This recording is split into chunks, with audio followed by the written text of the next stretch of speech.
Michael, you're here today to speak to Construction News about the latest Construction Products Association forecasts. They make for very interesting reading, and private housing particularly seems to be one of the areas very badly affected. What's going to happen to house builders?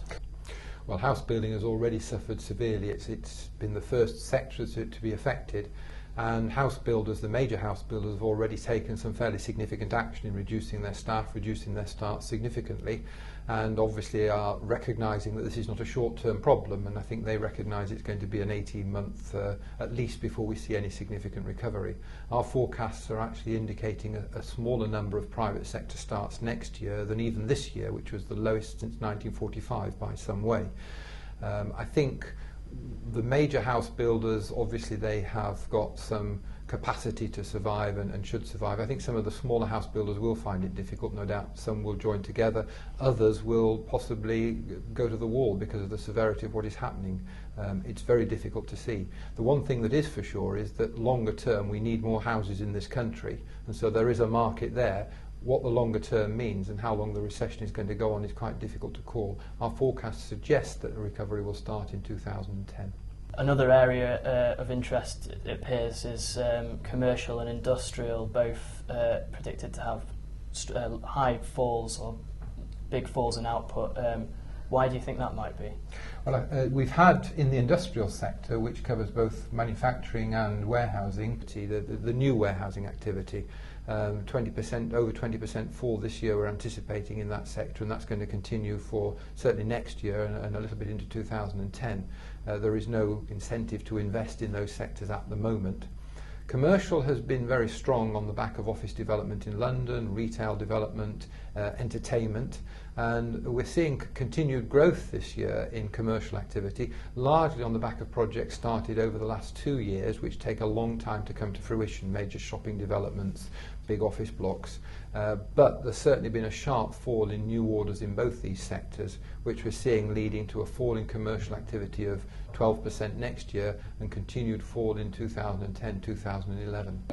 Given the situation as it's developing, are there any concerns about the public sector spending, which seems to be something that the industry is relying ever more on? This is the $64,000 question. I've mentioned all the private sectors which are going to find life difficult, very difficult indeed. Just 12 months ago, the government announced in its comprehensive spending review that it was going to sustain its investment in schools, in health facilities, infrastructure at high levels, which is part of their clear commitment.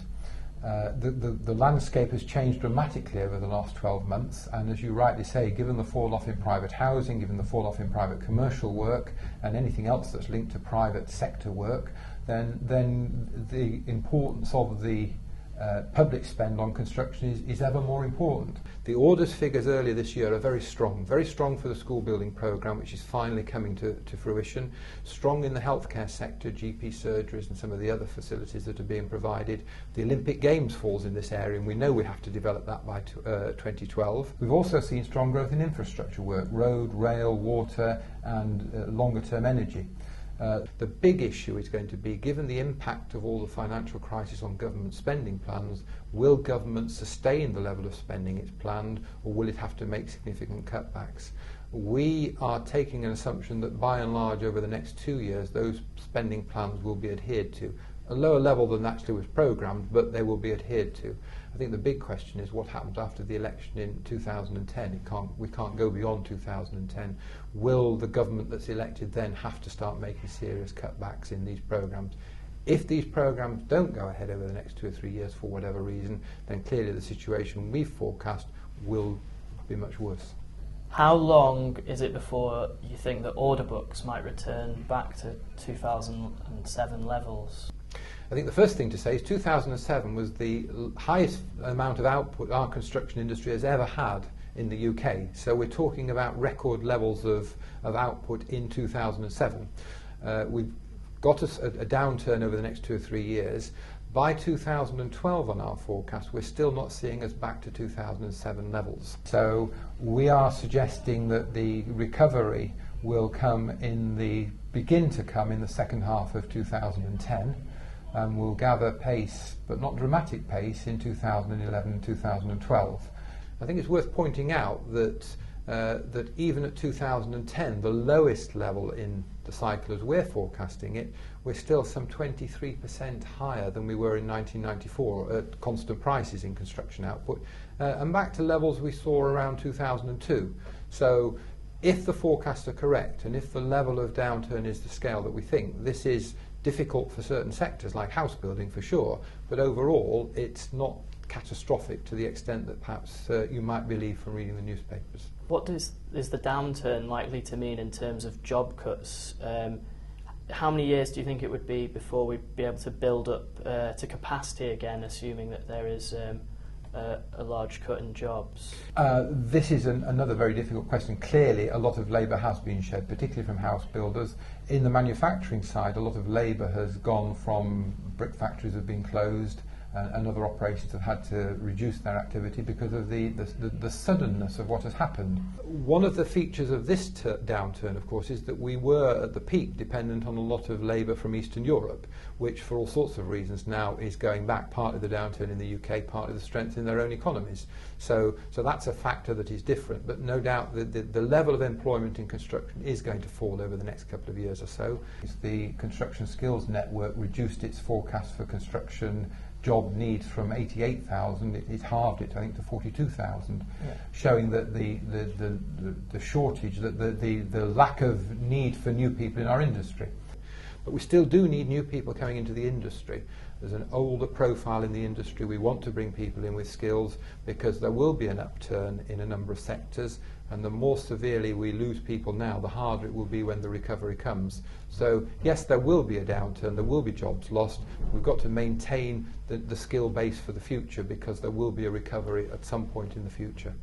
If you look at the association's forecasts just over the past year, at the beginning of the year they were pretty optimistic, and then they were revised in June, showing a slightly less optimistic view, and then the latest forecasts are obviously paint a far gloomier picture. Do you think we can expect more revisions again, and why would that be? Well, I don't know what revisions we're going to have to make in the future. I think all I would say to some extent in our defence is all forecasters from the Bank of England down have been taken by surprise by what's happened over the last 9 months. I don't make an apology for the fact we've downgraded our forecast, but you look at any other reputable organisations, the CBI, the Bank of England, the International Monetary Fund, all sorts of people have seriously downgraded their forecasts over the last 9 months for the macroeconomy. So it's not surprising people like Construction Products Association have also got it wrong, to put it bluntly. As for the future, I really don't know. I think there are events occurring on a weekly basis that none of us quite yet understand what the implications are for the macroeconomy or for the construction industry. I think the one comment I would make is there's no doubt that in our forecasts the risks are probably on the downside because of the dependence on public spending to sustain those aspects of the construction industry that are growing. And were there to be, for whatever reason, a serious cutback on those spending plans in the public sector, then clearly there would be a further downward revision necessary on the forecasts. Thank you very much, Michael.